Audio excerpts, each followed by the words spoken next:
والمرسلات عرفا فالعاصفات عصفا فالناشرات نشرا فالفارقات فرقا فالملقيات ذكرا عذرا أو نذرا إنما توعدون لواقع فإذا النجوم طمست وإذا السماء فرجت وإذا الجحيم سعرت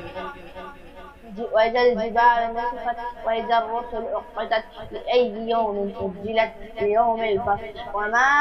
أدراك ما يوم الفصل ويل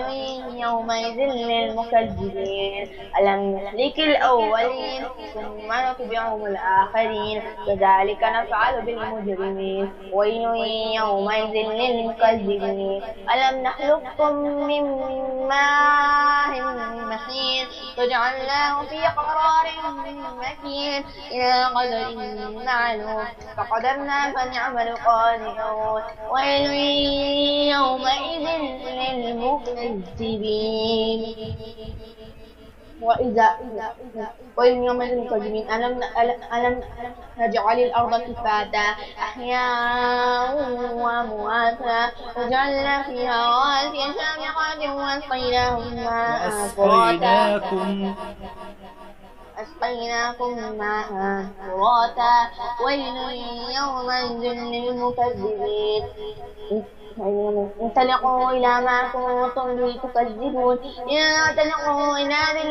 ذي ثلاث شعب لا ظليل ولا يغني من اللحم إنها ترمي بشرر كالقصر كأنه جمالة صفر ويل يومئذ للمكذبين ألم نهلك الأولين ألم نخلق كأنه جمالة صفر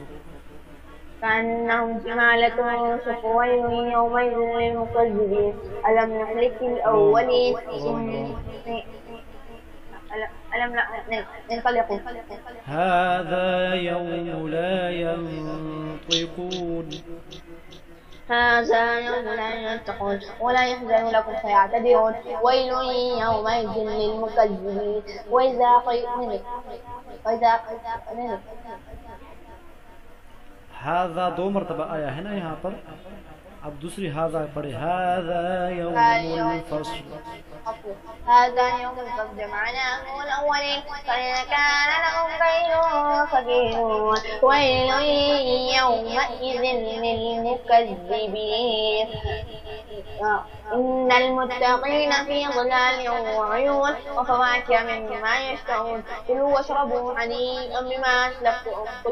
هنيئا بما كنتم تعلمون إنا كذلك واشربوا هنيئا بما كنتم تعلمون إنا كذلك تعملون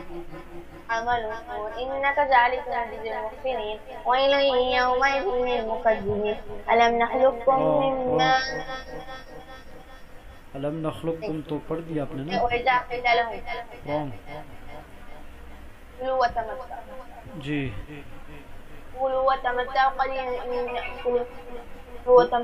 كلوا وتمتعوا قليلا إنكم مجرمون وتمتعوا قليلا إنكم مجرمون ويل يومئذ للمكذبين وإذا قيل لهم اركعوا وإذا قيل لهم تعالوا وإذا قيل لهم اركعوا لا يركعون